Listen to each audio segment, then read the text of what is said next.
மித்த எந்த கட்சிக்காரங்களும் இவங்க ஊர் மக்களுக்கு சாதகமாக பேசலை அப்படிங்கிறது குறிப்பிடத்தக்க விஷயமா இருக்குது. தமிழன் தமிழன் பேசிகிட்டு இருப்பார் சீமான்னு ஒருத்தர், அவர் கூட இன்ன வரையும் எந்த குரலும் கொடுக்கல அப்படிங்கிறது தான் ஆச்சரியமாக இருக்குது. ஹாய், எல்லாருக்கும் ஒரு மிகப்பெரிய வணக்கம். இன்றைக்கான வீடியோவில் நம்ம என்ன பார்க்க போகிறோம்னா, அடி போட்டு தாக்கு அப்படின்னு இருந்துச்சு. தளபதி விஜய் அவர்கள் பரந்தூர் விமான நிலையத்துக்கு எதிராக போராடுற கிராம மக்களை சந்தித்து பேசுனது வேறு லெவலில் இருந்துச்சு அப்படின்ட்டு நான் சொல்லுவேன். அதாவது ரொம்ப நேரம்லாம் பேசலைங்க. ஏன்னா பேசுகிறதுக்கான டைமும் கொடுக்கப்பட்டுச்சான்னு கேட்டிங்கன்னா சத்தியமாக கொடுக்கப்படலை. அவர் பேசுனது கொஞ்ச நேரம் தான். அந்த கொஞ்ச நேரமும் அலற விட்டு பேசினார் அப்படின்ட்டு தைரியமாக சொல்லலாம். என்ன ஸ்பீச்சுங்க, அப்படி ஒரு ஸ்பீச்சு நான் பார்த்ததே இல்லை அப்படிலாம் சொல்ல மாட்டேன்.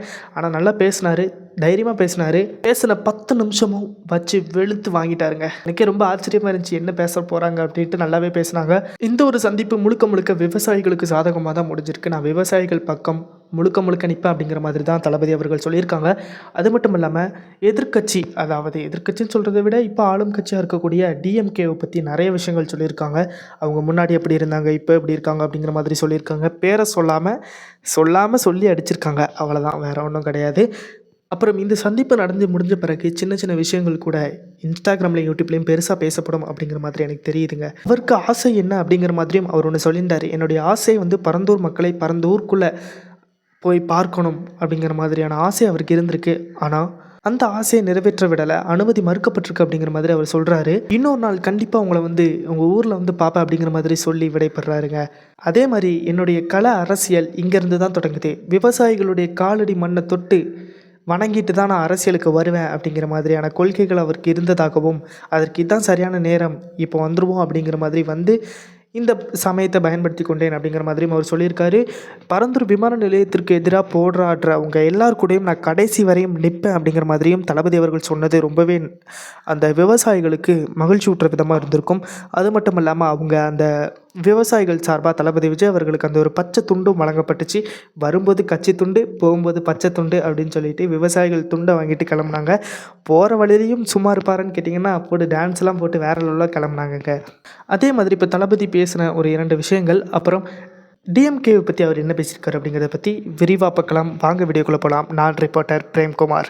ஃபஸ்ட்டு வணக்கம் சொல்லி ஆரம்பித்த தளபதி அவர்கள் ஃபஸ்ட்டு பேசுனது பார்த்திங்கன்னா, 910 நாட்களாக நீங்கள் போராடிட்டு இருக்கீங்க, உங்கள் போராட்டத்துக்கு நான் உறுதுணையாக இருப்பேன் அப்படிங்கிற மாதிரி சொல்லிவிட்டு, ராகுல் அப்படிங்கிற ஒரு பையன் உங்கள் ஊர்லேருந்து பேசியிருந்தான். அந்த பையனுடைய பேச்சு என்னை ரொம்ப டிஸ்டர்ப் பண்ணிடுச்சு. அதனால் கண்டிப்பாக இங்கே பேசணும்னு நான் முடிவு பண்ணி, உங்களுக்காக நிற்கணும்னு முடிவு பண்ணி நான் வந்திருக்கேன். அப்புறம் உங்கள் கூட தொடர்ந்து நிற்பேங்கிற மாதிரியும் சொல்லியிருக்காங்க. பெரியவங்க வீட்டுக்கு முக்கியம், அதே மாதிரி நாட்டுக்கு முக்கியமான உங்கள் விவசாயிகள் கூட நான் நிற்பேன். நீங்கள் எந்த எல்லை வரையும் நாங்கள் போக ரெடியாக இருக்கோம், சட்ட போராட்டம் நடத்துவதற்கும் தயாராக இருக்கிறோம் அப்படிங்கிற மாதிரி சொல்லியிருந்தாங்க. எதற்காக எனக்கு இந்த விமான நிலையம் வேண்டாம், உங்கள் கூட நிற்கணும் அப்படின்ட்டு தோணுச்சுன்னு சொல்லியிருக்காங்க. கொள்கை, அதாவது எங்களுடைய கொள்கை இயற்கை வள பாதுகாப்பு, அதே மாதிரி விவசாயிகள் பாதுகாப்பு, இந்த 2ஐயும் தாண்டி எங்களுக்கு வேறு எதுவுமே பெருசு கிடையாது. இது 2ம் இந்த ஒரு திட்டத்தினால் பாதிக்கப்படுது அப்படிங்கும்போது கண்டிப்பாக நான் குரல் கொடுப்பேன் அப்படிங்கிற மாதிரி சொல்லியிருக்காங்க. இந்த திட்டத்தை நிறைவேற்றுறதுக்கு மாநில அரசு அனுமதிக்கக்கூடாது அப்படிங்கிற மாதிரியும் சொல்லியிருக்காங்க. சிலவர்கள் சொல்கிறாங்க, மத்திய அரசு திட்டம் கொண்டு வந்தால் மாநில அரசு என்ன செய்ய முடியும், அனுமதித்து தான் செய்ய முடியும் அப்படிங்கிற மாதிரி சொல்கிறீங்க. அப்போது டங்ஸ்டன், அதாவது மதுரையில் டங்ஸ்டன் சுரங்கப்பாதை அமைப்பதற்கு மத்திய அரசு ஒப்புதல் அளித்து விட்டது. ஆனால் மாநில அரசு தடுத்து நிறுத்திட்டு இருக்காங்க. சக்ஸஸ்ஃபுல்லாக இப்போ போயிட்டு தான் இருக்குது. எந்த ஸ்டெப்பும் அடுத்து எடுத்த மாதிரி தெரியல. அப்படிங்கும்போது டங்ஸ்டன் சுரங்கப்பாதைக்கு மதுரைக்கு ஒரு நியாயம், இங்கே நம்ம பரந்தூருக்கு ஒரு நியாயமா அப்படின்ட்டும் தளபதி அவர்கள் கேள்வி எழுப்பியிருந்தாங்க. அரசு ஒரு நிலைப்பாடோடு இருக்க வேண்டும். மதுரை மக்களும் நம்ம மக்கள் தான், பரந்தூர் மக்களும் நம்ம மக்கள் தான். ஸோ இதில் எந்த விதமான பாகுபாடும் இருக்கக்கூடாது அப்படிங்கிற மாதிரி சொல்லியிருந்தாங்க. அப்புறம் டிஎம்கேவை பற்றி தளபதி விஜய் அவர்கள் என்னெல்லாம் சொல்லியிருக்காரு, மறைமுகமாக சொல்லியிருக்காரு, என்னெல்லாம் சொல்லியிருக்காருங்கிறத பற்றி இந்த வீடியோவில் பார்க்கலாம். டிஎம்கே ஃபஸ்ட்டு மக்கள் விரோத அரசு அப்படின்ட்டு டிஎம்கேவை தளபதி அவர்கள் விமர்சிச்சிருக்காரு. அதே மாதிரி எதிர்க்கட்சியாக இருந்தபோது ஒரு நாடகமும், எதிர்க்கட்சி ஆளும் கட்சியாக வந்தபோது ஒரு நாடகமும் இருக்கிறது அப்படிங்கிற மாதிரி சொல்லியிருக்காங்க. எதிர்க்கட்சியாக இருந்தப்போ நீங்கள் 8 வழிச்சாலை விவசாயிகளுக்கு எதிரான திட்டத்தை எதிர்த்தீங்க, அப்போது விவசாயி உங்களுடைய நண்பன். இப்போ ஆளுங்கட்சி ஆனப்புறம் விவசாயி உங்களோட எதிர்ப்பா அப்படிங்கிற மாதிரியான கேள்விகளை கேட்டு தளபதி அவர்கள் பேசியிருக்காங்க. அதே மாதிரி மதுரை மக்களும் ஒன்று, பரந்தூர் மக்களும் ஒன்று அப்படிங்கிற மாதிரி சொல்லியிருக்காங்க. நாடகம், உங்களுடைய நாடகத்தை இனிமேல் மக்கள் நம்ப மாட்டாங்க, ஒரு நாடக கட்சி அப்படிங்கிறத தளபதி அவர்கள் சொல்லாமல் சொல்லிட்டு போயிருக்காங்க அப்படின்ட்டு சொல்லலாம். அதே மாதிரி இவ்வளோ இது சொல்லியிருக்கிறாங்க டிஎம்கேவை பற்றி. அப்புறம் இன்னொன்று பார்த்தீங்கன்னா, ஆளும் கட்சியை பற்றி சொல்லியிருக்காங்க. அப்புறம் கோரிக்கை இவ்வளோ தூரம் வந்து பேசியிருக்காங்க. ஃபர்ஸ்ட் வந்து 12 மணி டூ 3 மணி நீங்கள் சந்திச்சுக்கலாம், 3 மணி நேரம் சந்திக்கலாம் அப்படிங்கிற மாதிரி இருந்துச்சு. அப்புறம் அதை சுருக்கி 12 டூ 1 நீங்கள் சந்தித்துட்டு போயிட்டே இருக்கணும் அப்படிங்கிற மாதிரி சொல்லிட்டாங்க. அதே மாதிரி தளபதி அவர்கள் வந்து பேசி 10 நிமிஷம் தான் பேச முடிஞ்சுச்சு. ஆனால் அதுக்கு மேலே பேச முடியல. ஏன்னா டைம் இல்லை அப்படிங்கிறதுனால 10 நிமிஷத்தில் முடிச்சிட்டாங்க. இவங்களுடைய கோரிக்கை என்னவா இருக்குது அப்படின்ட்டு பார்த்தீங்கன்னா, விமான நிலையமே வேண்டாம். விமான நிலையம் வந்தால் நிறைய வளர்ச்சியாகும் தமிழகம், பொருளாதாரம் உயரும் அப்படிங்கிறது எனக்கு நல்லாவே தெரியும். ஆனால் எதுக்கு இது வேண்டாம்னு சொல்கிறோன்னு புரிஞ்சுக்கணும். விமான நிலையமே வேண்டாம் அப்படின்ட்டு நாங்கள் சொல்லலை. பாதிப்பு குறைவாக இருக்கக்கூடிய இடத்துல விமான நிலையத்தை வச்சுக்கோங்க அப்படிங்கிற மாதிரி தான் நாங்கள் சொல்கிறோம். இல்லாட்டி சென்னையில் இருக்கக்கூடிய விமான நிலையங்களை விரிவுபடுத்துங்க அப்படிங்கிற மாதிரியும் கோரிக்கைகள் வச்சுருக்காங்க.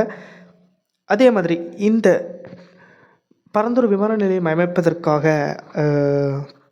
ஆய்வு செய்யப்பட்ட இடங்களை மறு ஆய்வு செய்ய வேண்டும் அப்படிங்கிற மாதிரியான கோரிக்கைகளை வச்சுருக்காங்க. பாதிப்பு குறைவாக இருக்கக்கூடிய இடத்தை தேர்வு செஞ்சு அரசு நடவடிக்கை எடுக்க வேண்டும் அப்படிங்கிற மாதிரியான விஷயங்களையும் தளபதி அவர்கள் சொல்லியிருக்காங்க. இதில் அண்ணாமலை அவர்கள் ஒரு கருத்தை தெரிவிச்சிருந்தாங்க. அதில் எனக்கு சுத்தமாக உடன்பாடு கிடையாது. எந்த இடத்துல ஏர்போர்ட்டை வைக்கணும்னு தளபதி அவர்களே சொல்லிடணுமா? சொல்லிட்டாப்புல வச்சுருவாங்களா? சத்தியமாக வைக்க மாட்டாங்க. அப்படி சொல்லணுன்னா அந்த ஊர் மக்களே சொல்கிறாங்களே, பன்னூர்னு ஒரு கிராமம் இருக்குது, அங்கே தான் எந்த விவசாய நிலங்களும் கிடையாது, ஏரிகள் கிடையாது. அப்படிங்கும்போது நீங்கள் அங்கே போய் வைக்கலாமே அப்படின்ட்டு கிராம மக்கள் சொல்கிறாங்களே, அப்போ அந்த பன்னூரில் போய் வச்சுருவீங்களா அப்படின்ட்டு ஒரு கேள்வி எழுப்பப்படுது. ஸோ தளபதி அவர்கள் இந்த இடத்துல நீங்கள் வைங்க அப்படின்ட்டு ஒரு இடம் சொல்லாமல் போயிட்டாராம். அதை ஒரு குற்றச்சாட்டாக எடுத்துகிட்டு வராங்க. அதே மாதிரி தயவு செஞ்சு இனிமையாவது விவசாயிகளுக்கு எதிராக இருக்கக்கூடிய எந்த ஒரு திட்டத்தையும் அரசு நிறைவேற்ற வேண்டாம். அதாவது பொருளாதார வளர்ச்சி அப்படிங்கிற பேரில் ஒன்று உருவாக்குறீங்க, அதனால் பாதிக்கப்படுற மக்களுடைய வளர்ச்சி அப்படிங்கிறது ரொம்ப ரொம்ப அதிகம் அப்படிங்கிற மாதிரி தளபதி அவர்கள் சொல்லியிருக்காங்க. ஸோ இந்த திட்டத்தை நாங்கள் முழுக்க எதிர்ப்போம், இதற்கு சத்தியமாக நாங்கள் துணை நிற்க மாட்டோம் அப்படிங்கிற மாதிரியான விஷயங்களையும் தளபதி அவர்கள் சொல்லி முடிச்சிருக்காங்க. இந்த பரந்தூருக்கு தளபதி அவர்கள் வந்துட்டு போனதுலேருந்தே பயங்கரமாக பற்றிக்கிச்சு சோஷியல் மீடியா. அப்படி கொழுந்து விட்டு எரிஞ்சிட்ருக்கு. ஸோ உங்களுக்கு இதை பற்றிய கருத்தை கமெண்ட்டில் சொல்லுங்கள். இந்த ஒரு விமான நிலையம் வந்தால் தமிழ்நாட்டுக்கு என்ன யூஸ் அப்படின்னு பார்த்தீங்கன்னா, பொருளாதாரம் உயருங்க, நிறையா வணிகம் நடைபெறதுக்கான வாய்ப்பு இருக்குது. அதனால் விமான நிலையத்தை கொண்டு வரணும்ட்டு தமிழ்நாடு அரசு சொல்லுது. இங்கே விவசாயிகள் பாதிக்கப்படுறாங்க, ஏரிகள் அழிக்கப்படுது, அதனால் சென்னை மிகப்பெரிய வெள்ளக்காடு ஆக போகுது, இதை தடுத்து நிறுத்தணும், அதுக்காண்டி விமான நிலையம் வேண்டாம் அப்படின்ட்டு ஊர் மக்களும் தளபதி அவர்களும் சொல்கிறாங்க. மித்த எந்த கட்சிக்காரங்களும் இவங்க ஊர் மக்களுக்கு சாதகமாக பேசலை அப்படிங்கிறது குறிப்பிடத்தக்க விஷயமா இருக்குது. தமிழன் பேசிகிட்டு இருப்பார் சீமான்னு ஒருத்தர், அவர் கூட இன்ன வரையும் எந்த குரலும் கொடுக்கல அப்படிங்கிறது தான் ஆச்சரியமாக இருக்குது. ஸோ இந்த இஷ்யூவில் என்ன நடக்குன்ட்டு பொறுத்திருந்து பார்க்கலாம். அடுத்து ஏதாவது அப்டேட் இருந்துச்சுன்னா நான் உங்களுக்கு கொண்டு வருவேன். மறக்காமல் சப்ஸ்கிரைப் செய்து வச்சுக்கொள்ளுங்கள். பாய்.